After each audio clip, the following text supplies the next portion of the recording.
The tragic fate of good people. Dostoevsky saw it all. We've all heard the phrase, good things happen to good people. But if you've lived long enough or paid enough attention, you know that's not entirely true. In fact, sometimes it feels like the opposite. The kindest souls suffer the most. The most honest people are the ones betrayed. The ones who give the most are often the ones left with the least.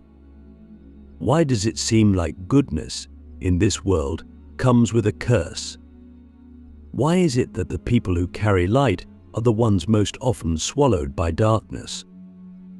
Dostoevsky, the Russian novelist and philosopher, saw this long before any of us. He didn't just write novels, he wrote mirrors. And through those mirrors, he showed us something deeply uncomfortable, that goodness, when unguarded by wisdom, can lead to ruin. Let's be honest for a second, painfully honest. Have you ever felt like your kindness was used against you? Like your empathy made you a target? Like you were trying to do what was right and somehow ended up broken because of it? That's not just bad luck. That's a pattern. A tragic one. And Dostoevsky saw it clearly in the characters he created, people like Prince Myshkin from The Idiot, Alyosha from the brothers Karamazov, even Sonia from Crime and Punishment. These were people who radiated goodness, forgiveness, spiritual purity, and yet their lives were filled with suffering. Not because they were wrong, but because the world they inhabited was not built to reward that kind of goodness. And maybe, just maybe, neither is ours. Here's where the philosophical journey begins. What if the problem isn't that good people suffer, but that we misunderstand what goodness actually demands?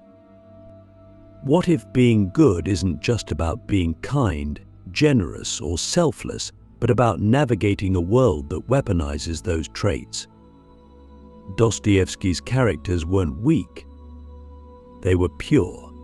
But purity, in a corrupt environment, becomes vulnerability. It becomes naivete. And that's where tragedy begins. Because in a world of wolves, the lamb isn't just innocent, it's exposed. Prince Myshkin is the perfect example. He's a man so good, so untainted by the cynicism of society, that he's called the idiot by those around him. But is he actually an idiot? Or is he just too pure for the world he lives in? That's the question Dostoevsky wants us to ask. But Myshkin tries to love everyone. He tries to see the best in people. He tries to heal broken souls through compassion. But what happens? His kindness is manipulated. But his love is misunderstood. The very people he tries to save collapse under the weight of their own pain, and in the end he is left shattered, not because he was evil, but because the world doesn't know what to do with someone who refuses to play its game. Click subscribe to this channel to get more profound insights. And that's the haunting truth. The game the one society plays is built on power, perception, ego, and utility. Goodness, when it doesn't conform to that system, becomes a threat, or worse, an irrelevance. That's why truly good people often feel invisible, or crushed, or accused. Not because they're wrong to be good, but because goodness without boundaries becomes a martyrdom. And martyrdom, outside of spiritual symbolism, is often just a slow form of self-erasure. So what do we do with this knowledge? Do we stop being good? Do we harden ourselves? Do we hide our empathy behind sarcasm and indifference? That's one path. But Dostoevsky offers another, a more difficult, more demanding one. He shows us that the awareness of suffering is not meant to destroy goodness, but to refine it, and to elevate it from a passive trait into an active force. To transform naive kindness into conscious compassion. Because true goodness isn't blind. It sees the darkness, names it, and still chooses to act, but with wisdom, not just warmth. You see, it's easy to love people when they're lovable. It's easy to be kind when it's reciprocated. But what about when it isn't? What about when your goodness is mocked, or ignored, or exploited? What then? Oh, that's the crucible. That's where philosophy matters. Because it's not enough to feel what's right, you have to understand what your actions mean in the context of a broken world. And this is where most good people fall, not because they are wrong, but because they are unprepared. So let me ask you something that Dostoevsky might have asked. Is it truly good to give yourself away to people who do not value you? Is it noble to forgive someone who isn't sorry, or is that just a form of enabling? Is it virtuous to absorb suffering silently, or is that just another way the world silences the sensitive? We need to wrestle with these questions, not avoid them. Because if we don't, we risk turning our goodness into a slow suicide. And that's not what the world needs. The world doesn't need more broken angels. It needs conscious warriors of compassion, people who are good but not gullible, kind but not blind, forgiving but not forgetful, people who understand that love must be backed by strength and that empathy without clarity can be a trap. Dostoevsky didn't just write tragedies. He wrote warnings, and if we listen closely, we might hear what he was really trying to say, that to survive as a good person in a chaotic world, we must evolve. We must grow into a new kind of goodness, one that sees clearly, feels deeply, and acts wisely. The mask of virtue, how society rewards pretenders and punishes the real good, there is a painful irony at the heart of our world. Those who appear good are often celebrated, while those who are good are often sacrificed. Think about that for a moment. We live in a society that thrives on image, not essence, on performance, not principle. And nowhere is this more dangerous than in the realm of morality.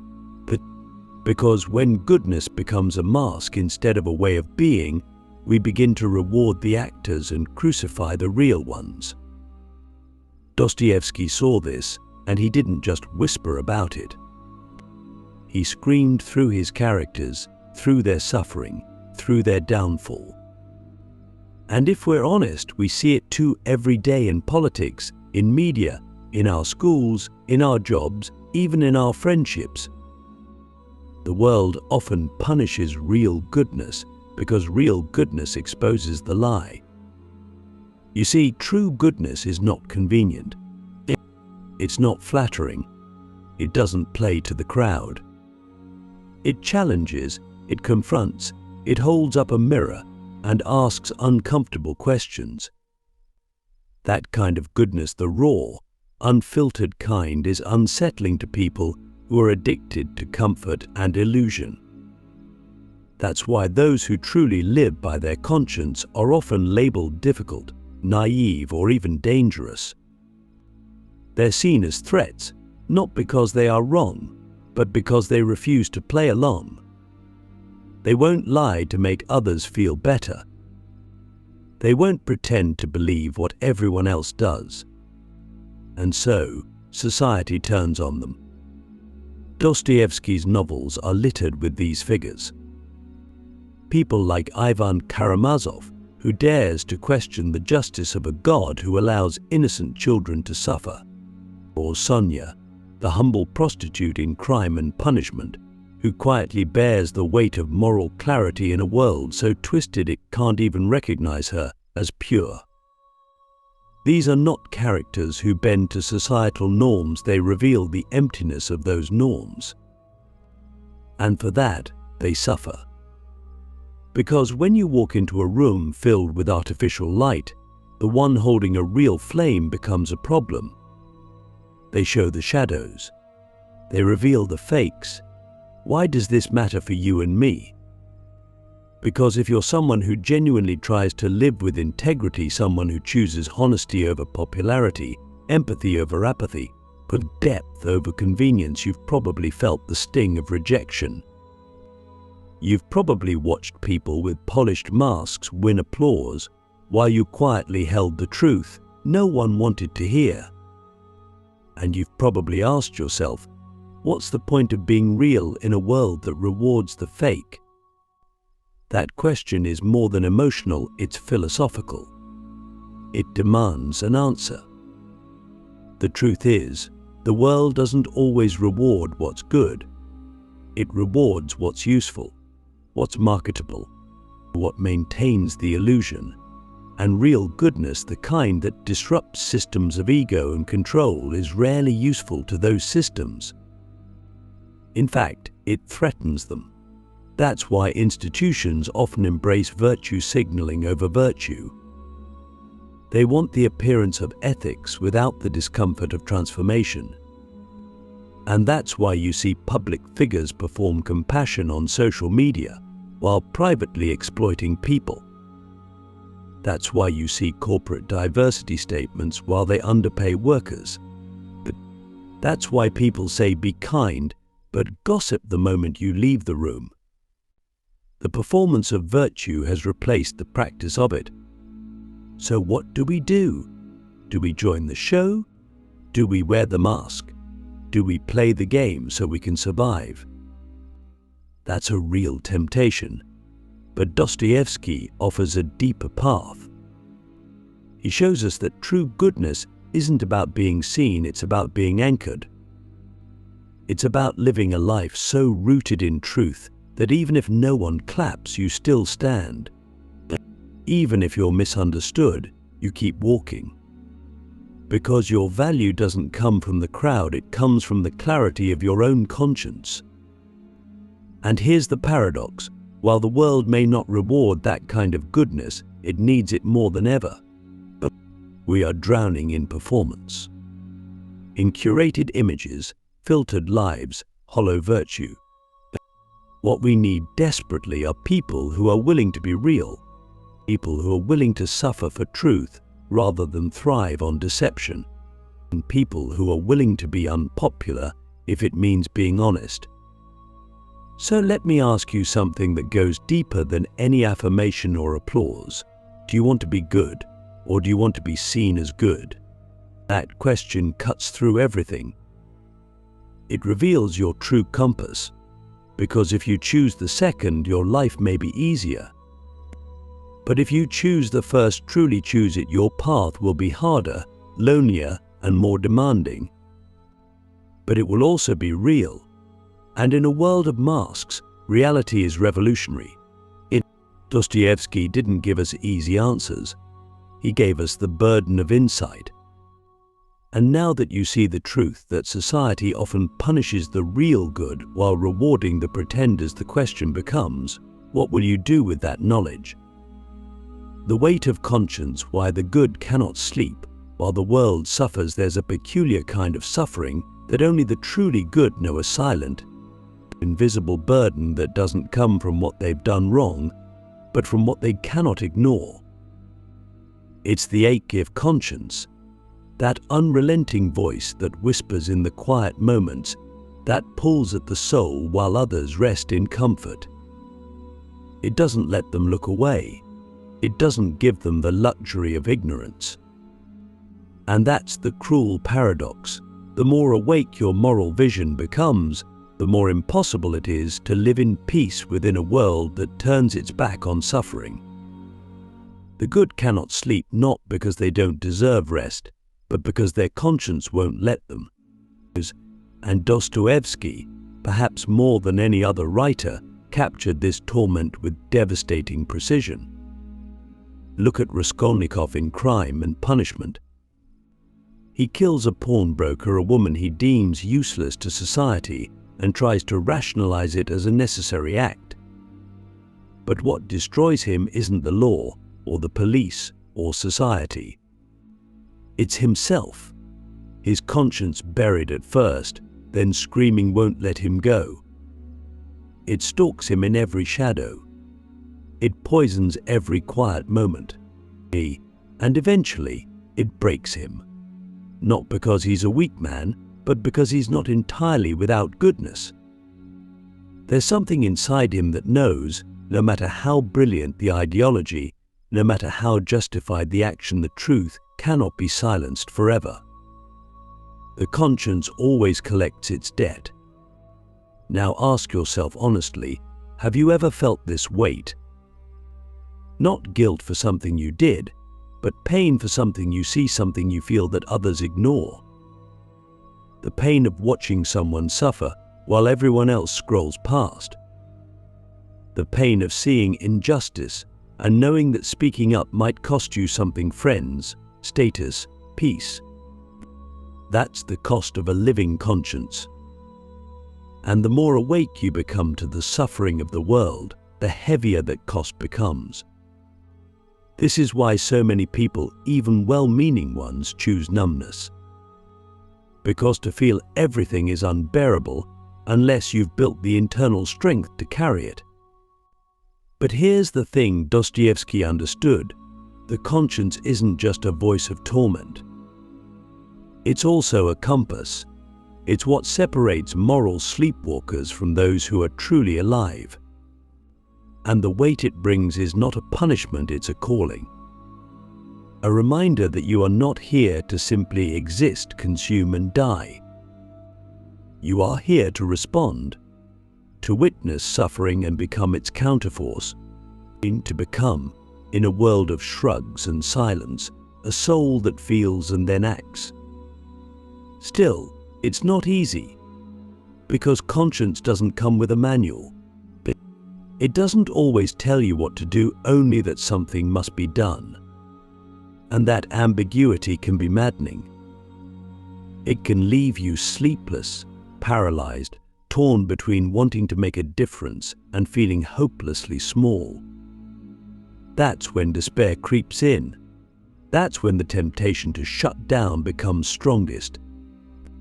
Because when you see the world's pain, the real, raw pain, it's easy to feel like your goodness is a drop in an ocean. But what if that's the point? What if the good are not meant to solve everything, but to bear witness, to become living proof that compassion still exists, that conscience still breathes, that decency is not dead?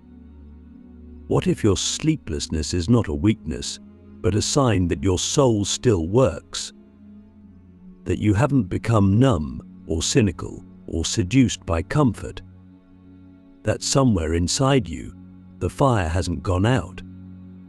We need to stop treating conscience as a burden to be medicated. We need to start seeing it as a sacred responsibility. Because in a time when apathy is the norm, to care deeply is an act of rebellion. And to feel the pain of others, not just sympathetically, but viscerally, is the beginning of moral courage. And yes, it will cost you peace, but it will give you something greater: meaning. So let me ask you this: what do you do when your conscience won't let you rest? Do you distract yourself? Do you rationalize your inaction? Or do you listen? Do you let it guide you, even when it hurts? Because the world is full of people who sleep well, and that is precisely the problem.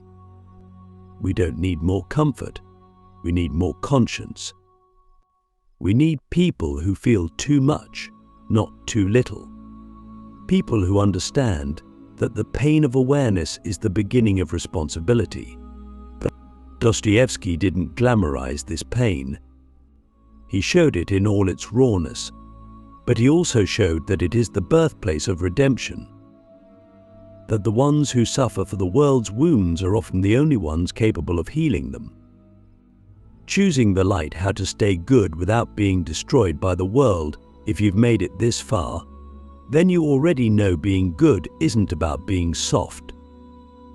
It's not about being agreeable or nice or passive. It's a battle, a daily internal war between your values and the world's noise. And when you open your eyes to the suffering, the hypocrisy, the injustice, When your conscience refuses to go numb, you face a new question. But how do I stay good without letting this world destroy me? Because here's the truth: no one tells you goodness, if not protected, will burn out. The light in you, no matter how strong, can be extinguished if it's not fed. Dostoevsky knew this better than anyone. His characters aren't just moral, they're exhausted. They carry their goodness like a flame in a storm, shielding it from wind and rain, from betrayal, from despair. And some of them fail, but some, like Alyosha Karamazov, endure. And that endurance is the key. Let's start by being brutally honest. The world doesn't make it easy to stay good. In fact, it gives you 1,000 reasons every day to stop trying. You'll be misunderstood. You'll be taken advantage of. You'll watch liars succeed while you struggle. You'll see people weaponize empathy, manipulate weakness, and disguise selfishness as self-care. And at some point, you'll think, why bother? Why keep giving when others only take? Why keep loving when it hurts? Why stay soft when the world rewards the hard? But here's the paradox: the moment you give up on goodness, the world wins. Not because you've lost, but because you've surrendered the one thing that made you different. And that difference matters. It matters more than you know, because your goodness, even when it feels invisible, is not just about you. It's about what you represent. You are proof that empathy can survive, that integrity can withstand pressure. That kindness isn't weakness, it's resistance. So how do you keep the light alive in a world that keeps trying to blow it out? You protect it, fiercely, not by hiding it, but by building the strength to carry it. You set boundaries not because you're becoming cold, but because you're becoming wise. You say no not to love, but to exploitation. You forgive, but you don't forget. You stay open, but not to everything. And most importantly, you stop expecting the world to reward your goodness, because the reward isn't out there.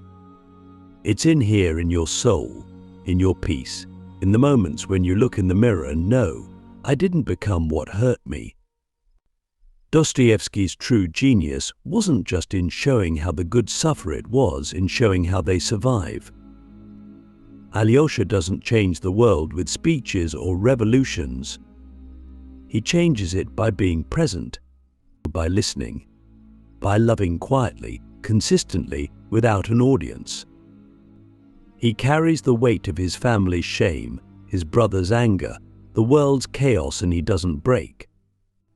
Why? Because his goodness is rooted not in naivety, but in faith. Not in blind optimism, but in a deep, unshakable belief that even in ruin, love matters. Even when nothing makes sense, compassion is still the right response. That you don't need to save the world. You just need to resist becoming what the world wants you to be: cynical, numb, indifferent. You need to keep choosing the light, even when it hurts, especially when it hurts. Because that choice, made again and again, is what transforms suffering into strength and goodness into power. So let me leave you with one final question, maybe the most important of all. If your goodness is the last light someone sees before they fall into darkness, but will it be bright enough to guide them? That's the real measure. Not likes, not applause, but the quiet, unseen impact of a soul that refused to go out. Dostoevsky saw it all: the tragedy, the torment, the cost of being good. But he also saw the beauty, the possibility, and the hope. And if he were here now, walking beside you, he wouldn't tell you to stop hurting. He'd tell you to keep walking. Because even in a world built to break the good, the ones who keep shining, they're the ones who change everything.